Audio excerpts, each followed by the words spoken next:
Te agradezco en nombre del comité y de ambas comunidades, Esther, tu participación siempre valiosa.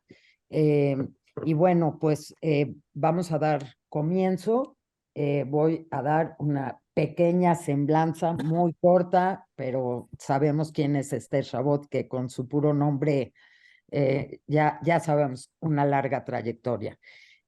Pues Esther, licenciada en Sociología por la UNAM en 1980, se especializó en estudios judaicos en la Universidad Iberoamericana, docente en la ENEP Acatlán de la UNAM, actualmente enseña en instituciones privadas en México desde 1986, es columnista en Excelsior, abordando temas internacionales, invitada en radio por sus aportaciones y por supuesto especialista en todo lo que es conflicto de Oriente Medio. Esther, muchas gracias por estar acá. Yo iré anotando si pueden ustedes dejar un espacio, si tú así lo piensas, Esther, para preguntas al final. Y yo te voy acomodando todo para si hay dudas o cualquier cosa. ¿Te parece? Sí, Sí, Esther. perfecto. Gracias, Linda. Bueno, pues es mi Pues presencia. bienvenidos todos. Es tu público, Esther. Gracias. Gracias, pues gracias por la invitación. Y bueno, pues en estos momentos difíciles, en donde todos tenemos mucha tristeza, mucha confusión y mucha preocupación por lo que está pasando en Israel, pues vale la pena hacer Sí. un análisis y tratar de delineando el programa que hoy por hoy asoma. Miren, creo que ya no es necesario que yo regrese a la descripción del horror que fue el 7 de octubre, como el Hamas, como perpetró estas atrocidades tan terribles y el golpe que fue para el pueblo de Israel, el mundo judío y el Estado de Israel, toda este embate tan cruel y tan salvaje del Hamas. Solamente querría yo recordarles a quienes están escuchando que estas acciones del Hamas revelaron una faceta del Hamas que no se tenía tan clara ni en Israel mismo, ni tampoco en el mundo judío. O sea, desde que el Hamas tomó posesión de la Franja de Gaza en 2007, desalojando a el Fatah y a la Autoridad Nacional Palestina, después de que en 2005 Israel había abandonado la franja, se pensó siempre, o el gobierno israelí pensó siempre, y muchos israelíes también así lo consideraban, que el Hamas, si bien era una organización islamista, tenía un cierto pragmatismo, eh, por lo cual nunca se llegó a pensar que podía llegar a su extremismo religioso al extremo que fue patente en esta jornada horrible del 7 de octubre. De hecho, a lo largo de todos estos años, desde el 2007 hasta el 2023, la relación del Hamas como gobierno de Gaza con Israel fue una relación que tuvo sus altibajos. Hubo periodos de conflicto, de choques, de lanzamiento de cohetes de parte del Hamas hacia Israel y de represalias israelíes que constituían rounds que terminaban más o menos de manera previsible, después de unos cuantos días, en donde había mediación para imponer un cese al fuego. Casi siempre Egipto era el mediador y las cosas menos van a regresar a la rutina ya establecida. Por lo tanto, a lo largo de todos estos años, como que nunca hubo una evaluación del Hamas en el sentido que lo hemos visto ahora con estos ataques y con este arsenal tan poderoso y con esta capacidad de fuego y esta virulencia y este odio. De tal forma que se puede decir que los gobiernos israelíes, y desde el 2009 hasta la fecha casi todo el tiempo Netanyahu y el Likud han sido Netanyahu, el primer ministro, y el Likud, el principal partido en el poder, estuvo manejando la relación con Hamás de una manera, podríamos decir, enfocada a tratar de contenerlo, controlarlo e incluso en ciertos momentos ayudarle a fortalecerse para tratar de disminuir pero la capacidad que tenía la Autoridad Nacional Palestina en Cisjordania de tener un papel relevante en una posible negociación con Israel para llegar a una solución política o diplomática. O sea, sí tenemos que recordar que desde el 2009 hasta la fecha, con estos gobiernos de la derecha, se descartó totalmente la idea de dos estados, dos pueblos, y el gobierno israelí tomó la decisión de que iba a contener esta cuestión o este problema de manera eterna, ¿sí? Manejando una política de divide y vencerás entre Hamás y la Autoridad Nacional Palestina, con el objeto de que Israel pudiera mantener el status quo de una manera permanente. Pues esto se mostró ya con estos últimos acontecimientos que es imposible. Realmente el Hamás tiene una agenda que podemos equipararla de manera muy clara con la agenda que tenía el ISIS o el Estado Islámico o el Daesh, que lo vimos en en el último lustro de la segunda década ahorita del siglo XXI, que fue esta organización que logró establecer temporalmente un califato en zonas de Siria y de Irak, con esta agenda de tratar de restablecer los antiguos imperios islámicos, pero con ello llevando a cabo esta misión de acabar con los infieles. Y los infieles, a ojos de esta ideología, son obviamente los judíos, son los cristianos e incluso son los musulmanes que no concuerdan con la interpretación religiosa que ellos sostienen como la única válida. O sea, si nosotros nos acordamos del ISIS o del Daesh, veremos que muchas de sus prácticas eran similares a las que el Hamas realizó el 7 de octubre.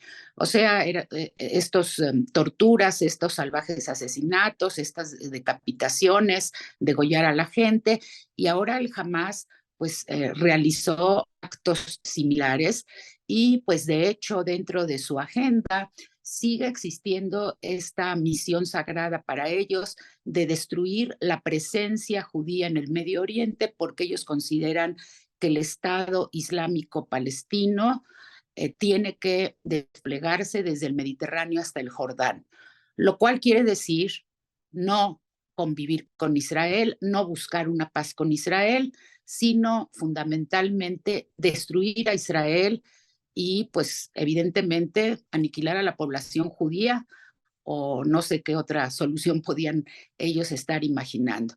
Entonces estamos frente a una organización que ha mostrado que esa es su verdadera identidad y su verdadero proyecto. Por lo tanto, no se puede valorar o evaluar al Hamas como un interlocutor con el cual Israel de ahora en adelante puede negociar nada. De hecho, ha constituido la declaración de una guerra abierta de Israel por destruir al Hamas, así como el Hamas su guerra ha mostrado ser por destruir a Israel. Bueno, ahora, en ese sentido, después de los acontecimientos del 7 de octubre, se planteó para Israel esta cuestión de cómo proceder de ahí en adelante. Obviamente, la alternativa de no hacer absolutamente nada, pues eso estaba descartado, el daño que hicieron fue brutal.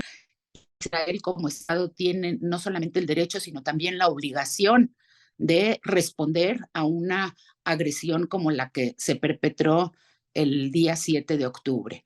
Y en ese sentido, la pregunta fundamental era, ¿qué clase de respuesta es la que Israel tendría que dar ante todo esto?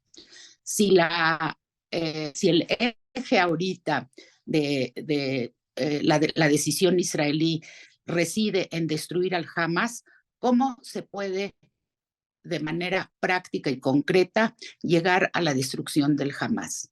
Por lo tanto, el lanzamiento de una acción militar, de un operativo de amplio alcance, era ya indiscutible. O sea, no hay manera o no había manera en que Israel no respondiera. Y por supuesto, las formas diversas como Israel teóricamente podría responder son mucho de lo que actualmente se discute dentro del gabinete de guerra que se estableció en Israel. Ahora, creo que afortunadamente ingresaron al gabinete de guerra ciertas figuras que de alguna manera desplazaron a eh, políticos y funcionarios muy radicales que no tenía dentro de su gobierno. El ingreso de Benny Gantz y del general Gadi Eisenkot y de unas cuantas figuras más de la oposición, pero sobre todo de estos generales Gantz y Eisenkot dentro del gabinete de guerra, ha sido una decisión conveniente, por supuesto, porque se trata de generales muy experimentados que tienen una visión mucho más amplia y mucho más sensata de cómo llevar a cabo militar. Porque, pues, como probablemente muchos de ustedes ya sabrán, dentro del gobierno de Netanyahu, en estos últimos 9 meses, han estado participando figuras muy cuestionables de gente muy fanática, también fundamentalista judía, con posiciones muy extremas y muy, en ocasiones, provocadoras y jaladas de los pelos. Así que fue una buena noticia que Eisenkot y Benny Gantz ingresaran al gabinete de guerra.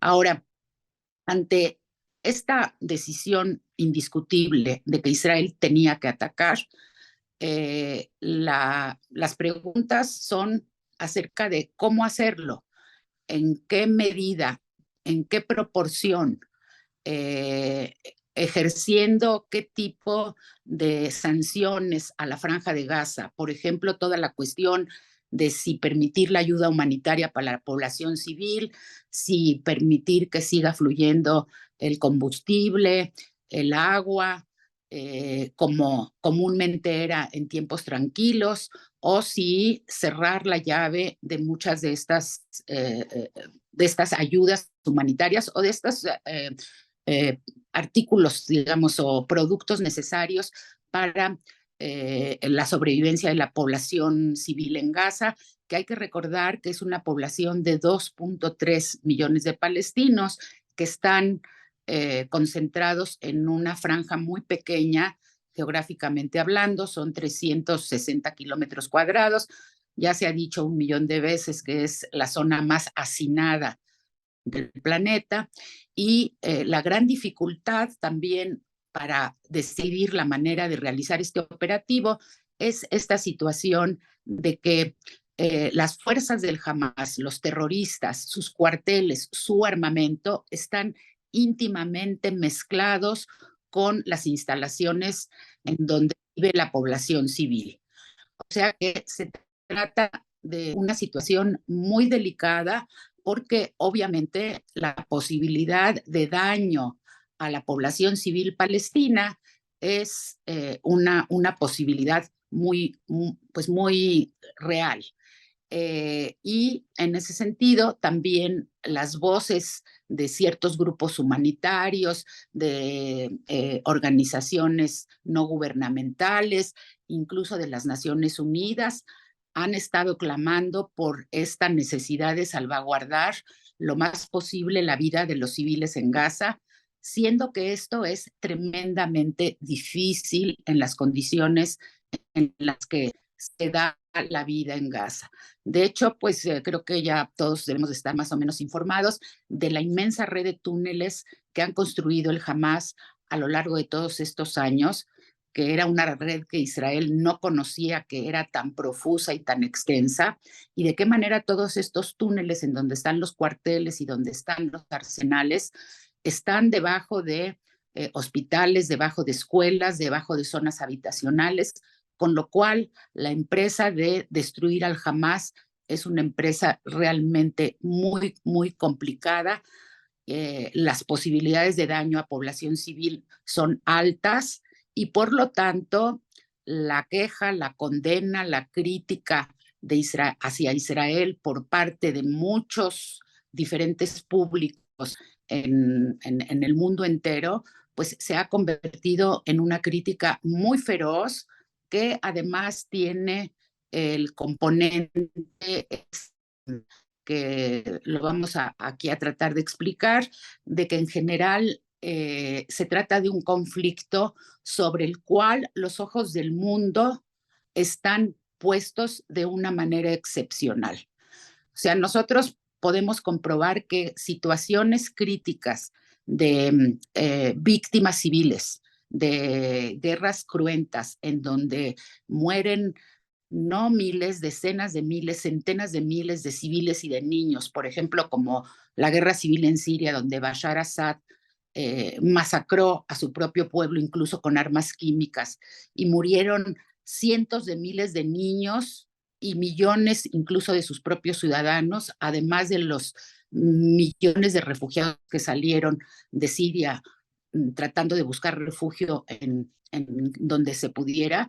Nunca fueron objeto todas estas fechorías, digamos, del gobierno de Bashar al-Assad, de ni manifestaciones en las diferentes capitales, ni de reclamos muy apasionados dentro de las Naciones Unidas, ni de pintas en contra de Siria y del gobierno sirio. Y lo mismo se puede decir de un montón más de conflictos en donde hay un sufrimiento de población civil importante, nada más por mencionar algunos que a veces la gente pues realmente poco conoce, que si los rohingyas en Myanmar, que fueron masacrados, que si los tibetanos en China, que si las matanzas en Darfur, el genocidio que se llevó a cabo allí.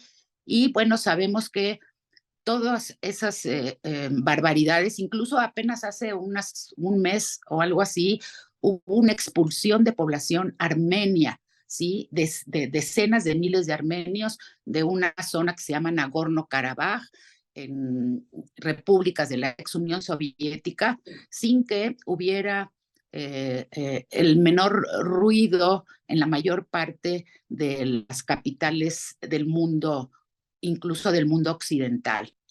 Entonces, bueno, Israel en ese sentido es como que un blanco siempre muy vigilado, muy cuestionado, muy criticado. Y esto, pues, creo que tiene que ver con algo que, pues, tenemos que aceptar. Algo que tiene que ver con una frasecita que se dice en inglés, que dice, Jews is news. Los judíos siempre son noticia. ¿Y por qué los judíos somos noticia siempre? Bueno, yo creo que a lo largo de 2000 años ha habido en una buena parte de nuestro mundo, sobre todo en el mundo cristiano y musulmán, una fascinación por lo judío, una especie de seducción. O sea, lo judío es algo que ha acompañado el desarrollo de la civilización occidental a lo largo de 2000 años y por lo tanto, al haber acompañado y formado parte de la matriz de donde salió el cristianismo y el islam, lo judío siempre genera pasiones, ya sea a favor, ya sea en contra, la mayor de las veces desgraciadamente en contra, y por lo tanto, cuando dentro del escenario, en este caso actual, los judíos forman parte de la acción, ¿sí? Hamas Israel, Israel como Estado del pueblo judío, pues prácticamente medio mundo tiene una opinión, una posición en función de los estereotipos que haya manejado a lo largo de su vida. Si vienen estos públicos de una consideración de los judíos negativa, obviamente en este momento va a amplificarse toda esta mala calificación acerca de lo que esté haciendo Israel, ¿sí?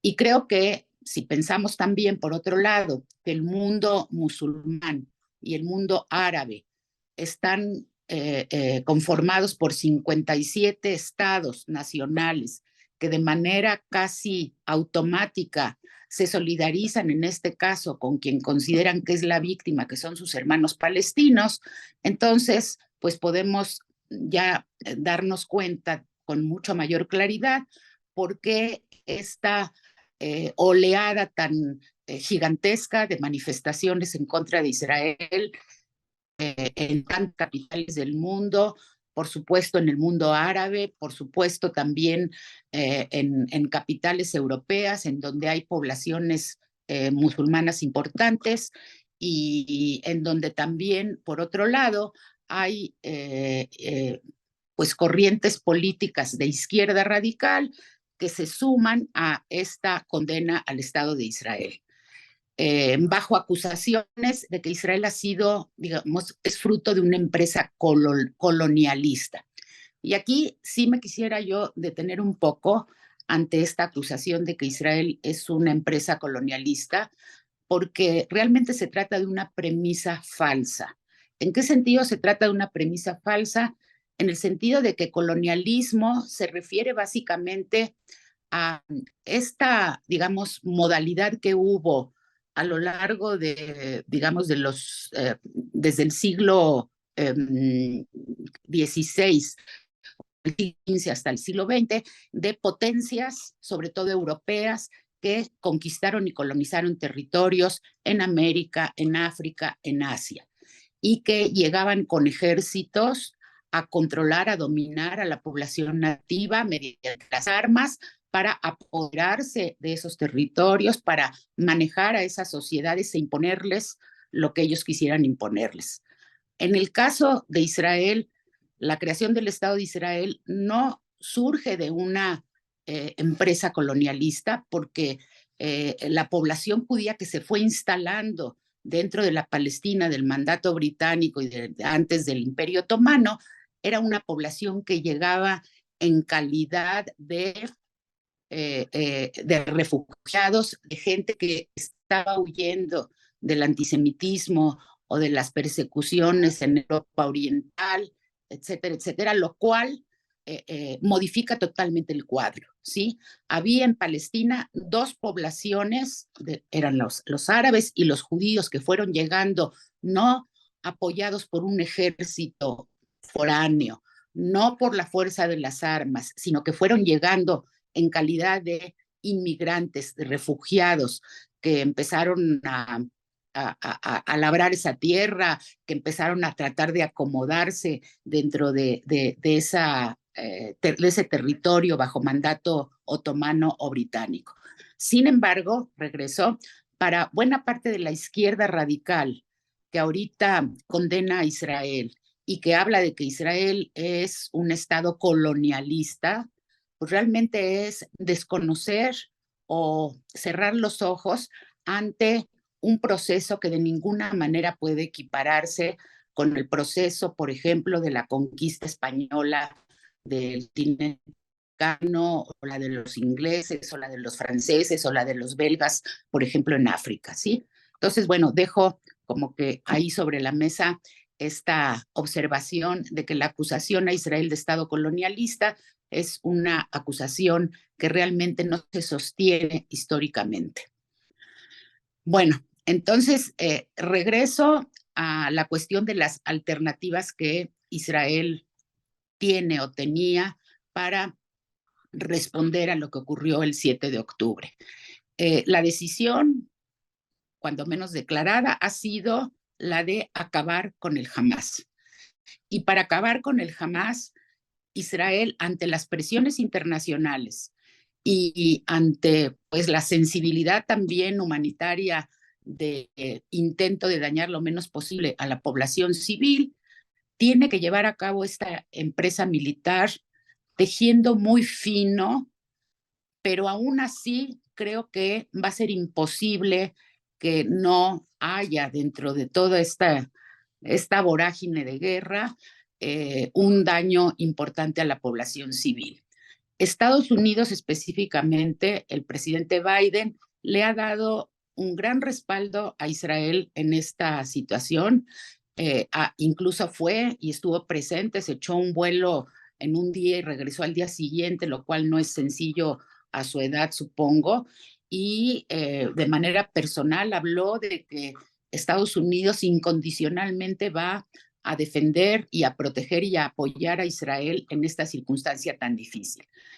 Y realmente pues ha mandado portaaviones, ha mandado armamento, han estado sus naves tratando de resguardar las aguas alrededor de Israel. Incluso, no sé si ustedes leyeron que ya hubo intercepciones de proyectiles lanzados desde Yemen por Houthis, que son los chiitas de Yemen, que están asociados con Irán en este odio hacia Israel. Y la nave norteamericana logró interceptar y neutralizar ese misil la semana pasada.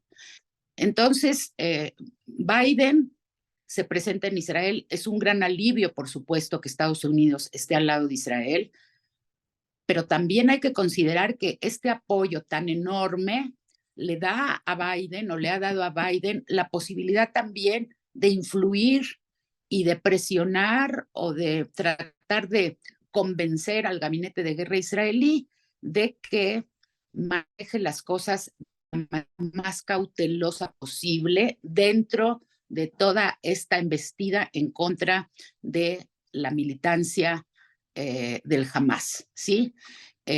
Por ejemplo, Estados Unidos ha sido pieza clave en convencer a Israel de que permita un mayor flujo de ayuda humanitaria para la población de Gaza que les está llegando desde el cruce que tiene Gaza con Egipto.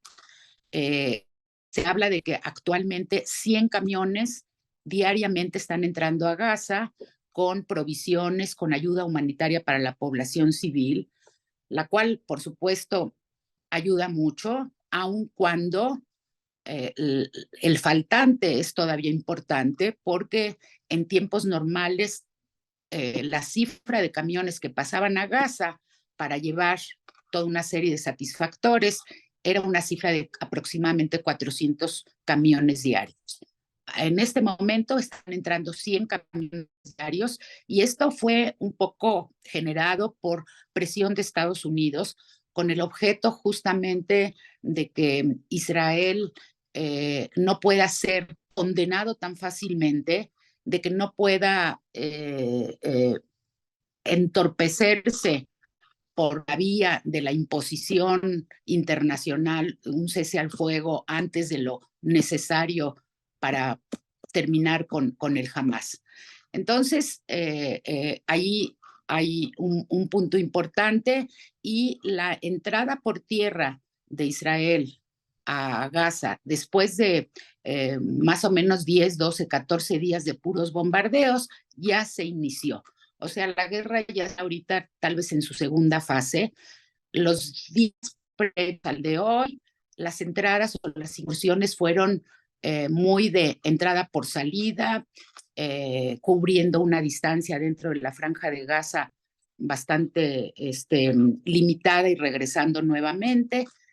Pero el día de hoy ya el ingreso ha sido a mayor profundidad, y pues esto ya significa que las batallas no son mucho más duras, más fuertes. Ustedes seguramente se enteraron que ya hay dos soldados muertos, dos jovencitos de 20 años que cayeron el día de hoy dentro de Gaza. Bueno, entonces la situación es así. Se están asesinando a muchos de estos líderes del Hamas, se están destruyendo muchos de los túneles, pero aún así se supone que esta podría ser una guerra larga, que no se sabe cuánto tiempo Israel va a tener, digamos, las manos libres para seguir dentro de esta campaña. Ahora, el otro tema que ha complicado también mucho todo el cuadro es el tema de los rehenes y de los secuestrados. Ya sabemos que hay cerca de 240 rehenes, solamente 5 han regresado, mujeres todas ellas. La última fue la soldada, que no fue mediante un acuerdo con el Hamás, sino de manera un poco misteriosa, no nos han explicado cómo la lograron sacar. Y se trata de uno de los objetivos prioritarios para el pueblo de Israel y para la humanidad entera. Yo creo que el poder traer de regreso a todos estos rehenes, que no sabemos si siguen con vida todos, en qué condiciones están. Ahora, esto también introduce dentro de la decisión de Israel de cómo llevar a cabo la campaña un problema extra.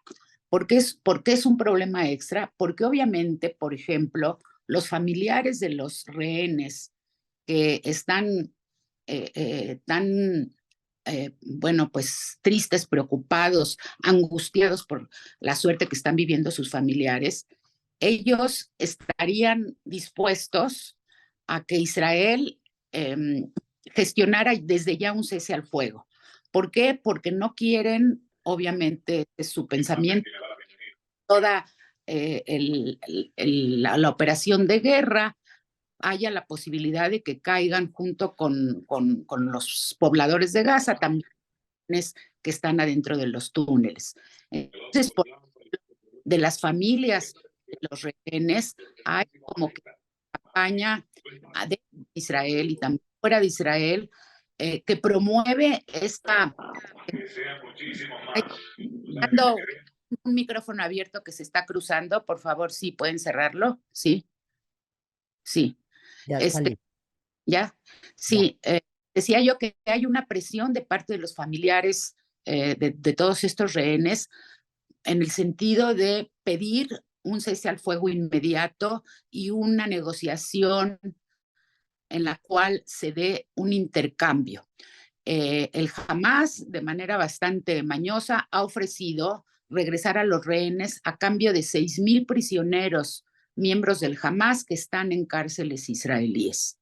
Bueno, para las familias de los rehenes, obviamente, para ellos cualquier cosa que libere a su gente es algo que están dispuestos a aceptar.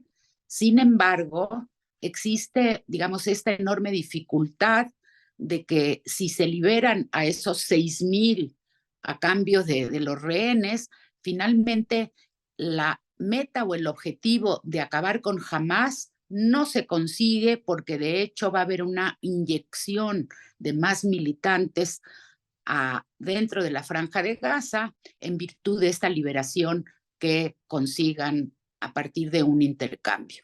Entonces, se trata de estas decisiones un poco como las que a veces recordamos o leemos de tiempos de la Shoah, sin que esto sea para nada Shoah. Sí, estas decisiones en donde ahora sí que es como estar entrampado en un callejón sin salida, en donde se decida lo que se decida, hay un daño fuerte en una de las partes. O sea, hoy por hoy que están entrando ya por tierra las tropas israelíes a Gaza, las probabilidades de que los rehenes puedan ser víctimas de esta ampliación de la guerra en territorio de Gaza aumentan, ¿sí?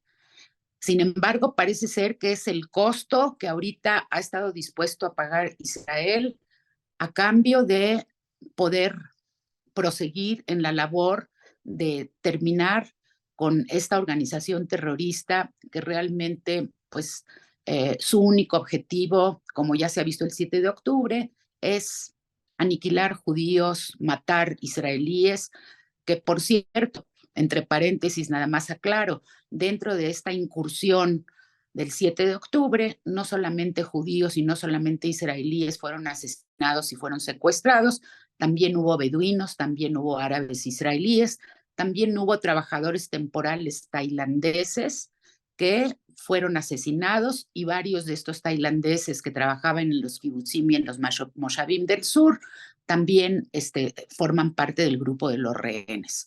Entonces, les decía yo que todas estas consideraciones hacen que el tema de cómo llevar a cabo la guerra se haya convertido en un tema tremendamente difícil de manejar porque hay muchas consideraciones éticas, pero también prácticas políticas y de guerra que se entrecruzan y que muchas veces se contradicen unas con las otras.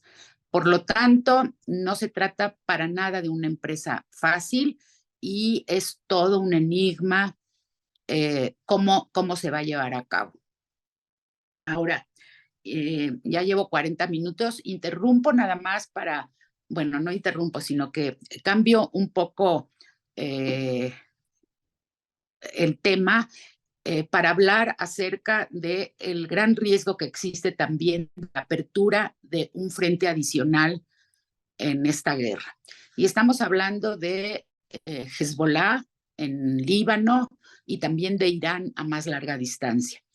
De hecho, el envío por parte de Biden de los 2 portaaviones a las aguas del Mediterráneo Oriental desde los días pasados, más la colocación de otras naves cercanas al territorio de guerra, tiene por objeto fundamental brindar simbólicamente un apoyo a Israel, pero también disuadir a Irán y disuadir a Hezbollah de intentar abrir un frente adicional. Y esto lo dejó muy claro Biden cuando les dijo a Hezbollah y a Irán dirigiéndose a ellos, if you plan to attack a Israel, I tell you, don't. Lo cual quiere decir que Estados Unidos está detrás como para advertir a Irán y a Hezbollah de que no se les ocurra abrir un segundo frente. La verdad es que la apertura de un segundo frente sería tremendamente trágico, yo creo, para la población israelí. El Hezbollah, que es una organización chiita libanesa, ¿sí? Que es un proxy de Irán, una especie de títere que Irán maneja, pues se trata de una organización que tiene un arsenal de 160,000, dicen, misiles, con una capacidad y un alcance infinitamente mayor que lo que tienen todo el arsenal del Hamas. Entonces, una apertura de un frente adicional sí significaría una guerra total para Israel. Y hoy por hoy, ya de por sí, tenemos esta realidad de que la población civil del sur de Israel, de todas estas zonas que fueron atacadas el 7 de octubre, de los kibutzim, de los moshavim, de la ciudad de Sderot, es una población que ha sido evacuada hacia el centro del país o hacia Eilat.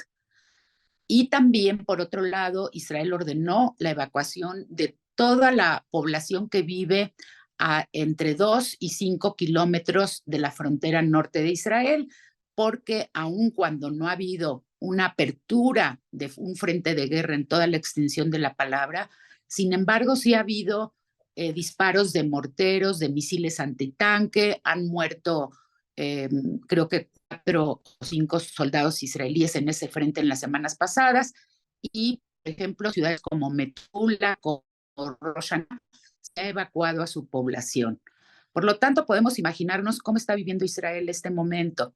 Digo, obviamente hemos escuchado muchos relatos de la gente, pero vale la pena simplemente como que reiterar esta, este gran espíritu de la sociedad civil israelí que ha estado atendiendo, cuidando y tratando de que lo pasen lo menos mal posible estos 200,000 israelíes que han sido desplazados de sus casas, de sus hogares, tanto de la zona sur como de la zona norte, y que están viviendo en hoteles, en albergues, en donde se les tiene que suplir de todo lo necesario para una vida cotidiana en términos dignos, que hagan de cuenta que es un poco como esta situación que hemos vivido en México después de los terremotos, en donde en los albergues y donde la sociedad civil se moviliza para brindarles a quienes están ahí refugiados todo lo necesario posible. Y ahí la sociedad civil ha respondido de una manera extraordinaria, mucho mejor que el propio Estado, porque hay que decir que buena parte de toda esta tragedia pues puede atribuirse a fallas muy graves en el gobierno de Israel. o sea, el descuido de la zona sur que hubo y que permitió esta entrada masiva de terroristas. Se habla de 2.500 terroristas que entraron, muchos de ellos militantes del Hamas, otros simples palestinos que estaban en Gaza y que entraron al saqueo y a la rapiña. Todo esto obviamente reflejó o reveló una falla de negligencia, de desatención, de errores de la inteligencia, de la decisión política, porque la atención del gobierno estaba puesta en otra cosa, en toda esta situación de la famosa reforma judicial que quería llevar a cabo Netanyahu y que polarizó, fragmentó a los servicios de inteligencia, a los servicios militares, dando como consecuencia pues esta vulnerabilidad de Israel sin que el propio Israel o el propio gobierno cobrara conciencia de esta vulnerabilidad. Hay que recordar simplemente que sí hubo ciertas alertas cuando Yoav Gallant, que era ministro de Defensa, advirtió varias veces a Netanyahu que toda esta reforma judicial estaba generando amenazas a la seguridad de Israel por la misma disfuncionalidad que se introdujo dentro del aparato del gobierno a partir de la polarización que creó todo el proyecto de la reforma judicial. Entonces, la verdad es que se juntaron todos los factores negativos para producir una realidad que ha sido muy dolorosa y que ha alterado totalmente el funcionamiento de Israel. No sé, Linda, cuánto tiempo, si quieres ya dar paso a preguntas y que lo, lo próximo que hable yo tenga referencia a dudas que tenga el público. Sí, adelante. Si alguien tiene en el chat, nadie ha escrito, solamente si esto va a quedar grabado. Ya contesté que sí, tanto en Facebook como en YouTube de la comunidad. Si alguien gusta levantar la mano y les activamos el micrófono o continuamos. Creo que sí, continuamos, Esther. Bueno, miren, otra cuestión que se plantea con mucha frecuencia en estos días es este intento de ver hacia el futuro y poder imaginar si efectivamente Israel logra desmarcar la estructura del Hamas en Gaza, qué es lo que va a proceder al día siguiente. Como dicen, the day after. Veo que hay de Jaime Askenazi, la misma pregunta a la cual estoy empezando a responder sin que... Sí, bueno, miren, aquí hay que revisar algo de lo que Biden dijo cuando estuvo en Israel.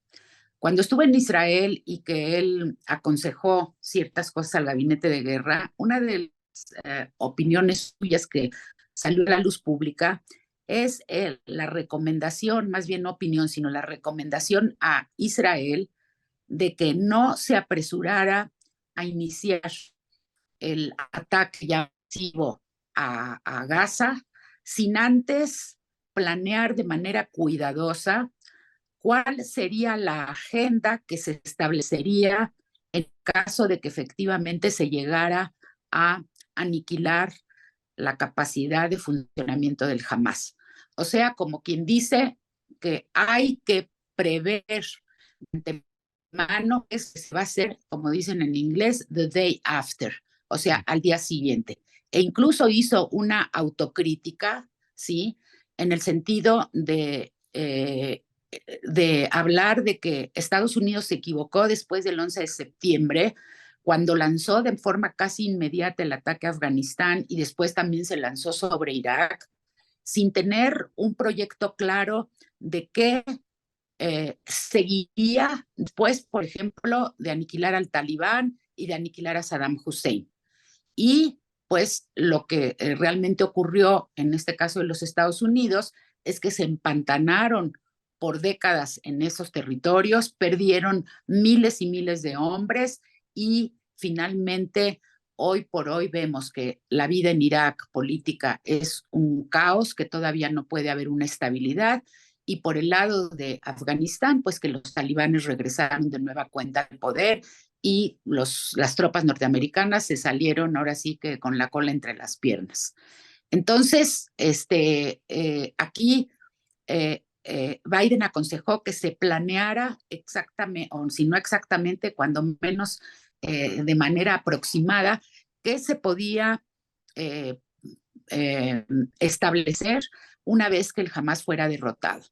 Y lo que hasta este momento eh, se recibe de comentarios de autoridades israelíes o de funcionarios del gobierno es que Israel por lo pronto lo único que puede decir acerca de The Day After es que una vez acabado el Hamas, de Gaza no va a quedar ni en manos del Hamas más, ni tampoco en manos de Israel.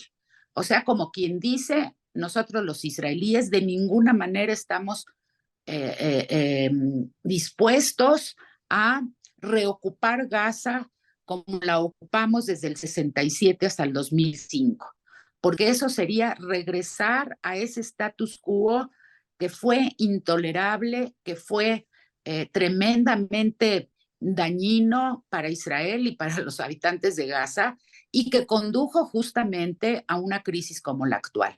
O sea, lo que por lo pronto se deja escuchar de los círculos israelíes es que sin poder todavía prever qué va a quedar en Gaza cuando se aniquile al Hamas, lo que sí está claro es que ni Hamas ni tampoco Israel se van a quedar controlando a la franja de Gaza. El secretario de Estado norteamericano Blinken, que va el viernes a Israel, declaró el día de ayer martes que una de las posibilidades sería que eventualmente se fortaleciera y se impulsara a la Autoridad Nacional Palestina, que tiene su sede en Ramallah y que sigue siendo Mahmoud Abbas su presidente, para que también rigiera sobre Gaza y hubiera un gobierno unificado entre los palestinos de Cisjordania, que son 3 millones y cacho, y el de Gaza. Pero pues no se puede saber que se habla de que hay posibilidad de una etapa intermedia en donde, por ejemplo, la Liga Árabe con ONU o con organizaciones internacionales tomaran temporalmente el control de la franja para luego a lo mejor entregarla a la autoridad palestina, pero todo esto son ahora especulaciones y no es posible conocer a ciencia cierta cuál va a ser, digamos, el destino final de Gaza. Estoy viendo que hay algunas preguntas, no sé, Linda, si me las quieres Sí. leer, porfa. Hay dos preguntas sobre Yemen, Joseph, y hay otra más, eh, que si, qué tan cierto es que Yemen le ha declarado la guerra a Israel, y Joseph nos pregunta si Yemen tiene una capacidad militar fuerte. Bueno, y había otra sobre desplazados, vi la Sí, palabra desplazados, de que sí, ahorita te la digo, sí. Bueno, acá lo que sale es qué pasa con los líderes de Hamas que viven en diversos lugares. Y otra bueno, más, ¿por ajá. qué Netanyahu no hizo caso al Mossad de que iba a haber esta incursión si fue por su prepotencia? ¿Cuál es Mira, tu a perspectiva? ver, empezamos por la última. Ok. No sé exactamente cómo se manejaron las cosas entre el primer ministro Netanyahu, entre su gabinete de seguridad, entre los servicios de inteligencia en Israel y la cúpula militar. El caso es que toda esta responsabilidad va a ser que no apareció, digamos, en el momento y que permitió que pasara lo que pasara, es algo que va a ser objeto seguramente de una investigación posterior cuando la guerra termine.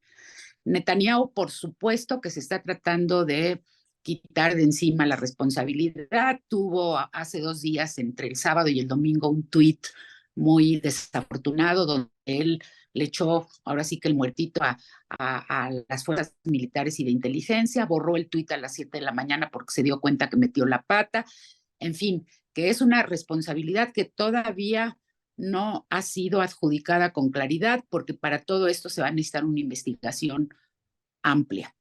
Ahora, el segundo tema, los líderes del Hamas están fuera de Gaza. Se trata de la cúpula política. O sea, adentro de Gaza está el brazo militar, estas brigadas Iseidin el-Qassam que se llaman y que están dirigidas por un líder que se llama Mohammed Deif, que él seguramente está en uno de esos túneles ahorita encerrado para que no lo maten.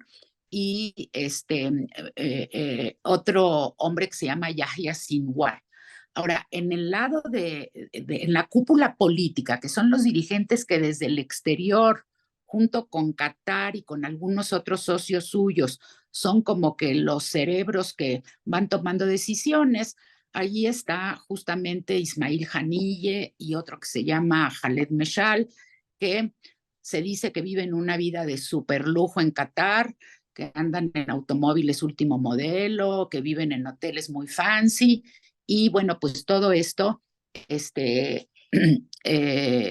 constituye parte de toda esta organización que tiene, como quien dice, Shlihim afuera, que son estos políticos que están en Qatar y que se encargan de viajar de capital en capital árabe para tratar de establecer contactos, recibir dineros, transferir, contrabandear, etcétera, etcétera. Bueno, ahora, yéndonos a la pregunta de Yemen. La pregunta, miren, Yemen realmente es el país más pobre de toda la península arábiga. Es un país que ha estado en guerra civil por años, en donde no ha habido, a propósito de lo que decíamos al principio, marchas en las capitales para defender a los niños yemenitas que se han muerto por miles y miles y miles, tanto de las hostilidades mismas como de epidemias de cólera, de desnutrición, por esta guerra civil, en donde se enfrentan los yemenitas sunitas contra los yemenitas chiitas. Los yemenitas chiitas son los hutis, que ellos, como chiitas, tienen el contacto con Irán y han sido armados por Irán a lo largo de toda la guerra civil, así como los sunitas han sido armados por Arabia Saudita, que es sunita.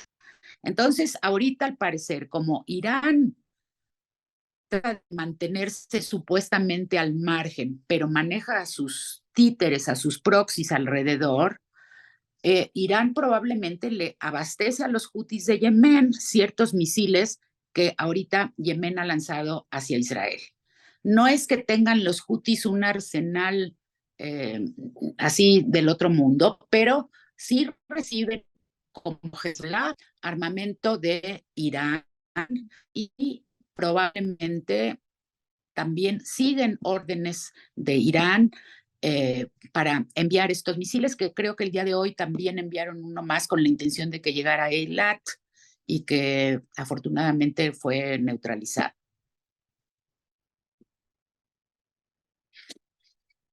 Bueno, ahora, ¿alguna pregunta más o ya? Perdón, que nada más un último comentario que no dice el nombre, pero dice Israel ya entró a los túneles. Sí, ¿Es el, el, real? sí, ayer y hoy supuestamente ya ha profundizado la incursión terrestre. Ha habido algunos túneles que han sido destruidos o que Israel ha entrado y los ha destruido.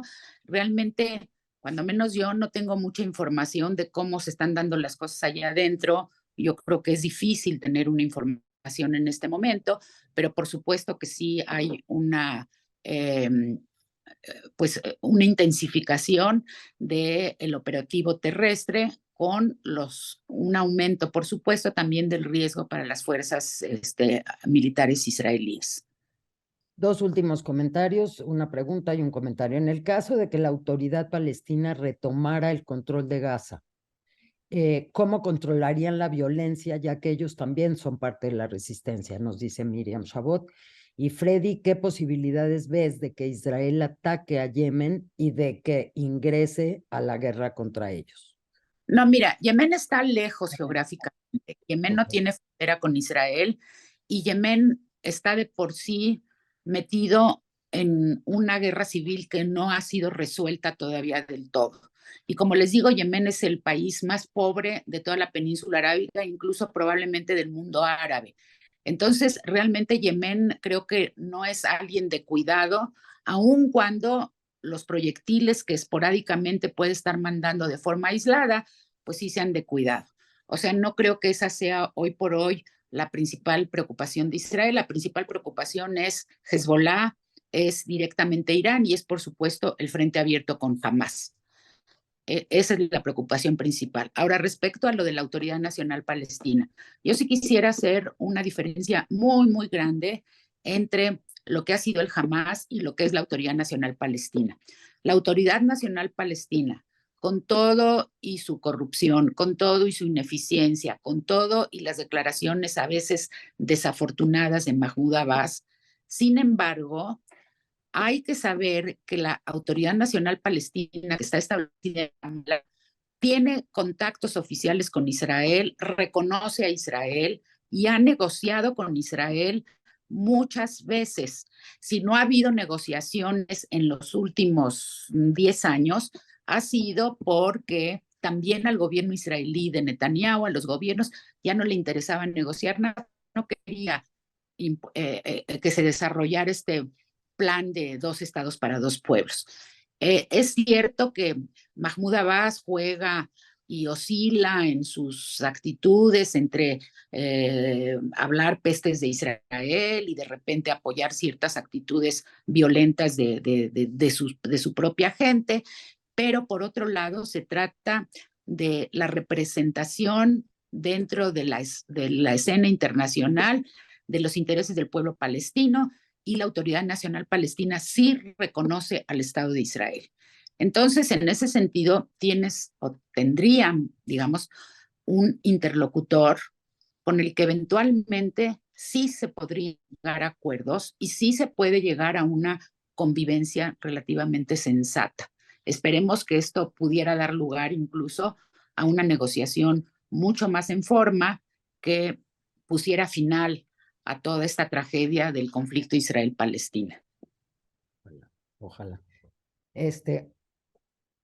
Bueno, te dan las gracias. Ya explicaste lo terrible que sería que Irán entrara, pero te pregunta Joseph, ¿tú crees que Irán sí ataque directo a Israel? Yo la verdad es que no lo creo, no sé si es wishful thinking o qué, pero no lo creo porque pienso que Irán, a pesar de que está a punto de conseguir la bomba atómica, ¿sí? O el arma atómica, y a pesar de que es un paisotote, ¿sí? Que tiene muchos miles de habitantes y que es una relativa potencia, sin embargo, es un país que tiene muchos problemas internos derivados de las sanciones que se le han impuesto a lo largo de todos estos años. O sea, su población vive con muchas carencias y creo que el arriesgarse, digamos, a tener en su propio territorio una situación de guerra, sobre todo cuando Estados Unidos ya advirtió y tiene ahí los portaaviones, etcétera, creo que es una decisión que no va a tomar porque tampoco es tonto, ¿sí? Como para arriesgarse a que, digamos, su territorio se vea envuelto también en un contraataque que podría ser también fatal para pues, la estabilidad de la República Islámica, que ya de por sí tiene tantísimos reclamos de sus mujeres, acuérdense de lo de Mahsa Amini, tiene una inflación estratosférica, etcétera, etcétera. Y por cierto, ahorita que dije inflación, nada más recordar que toda esta situación, por supuesto, que le está afectando y le va a afectar mucho económicamente a Israel.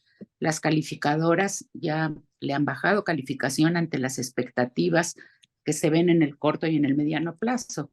El turismo está totalmente detenido, un poco podemos equiparar con lo que está pasándonos aquí en Acapulco, en ese sentido del turismo, y pues desde el momento en que hay movilizada tantísima población, reservistas, etcétera, hay muchísimas actividades económicas que se están quedando paralizadas, que se están quedando detenidas, y bueno, pues todo esto se conjunta para agravar más todavía la vida cotidiana de los israelíes, que ya de por sí estaban viendo su moneda devaluarse y estaban viendo la inflación y un alta muy notable en el costo de la vida. Así que a la diáspora ahora sí nos toca meter el hombro en lo que podamos.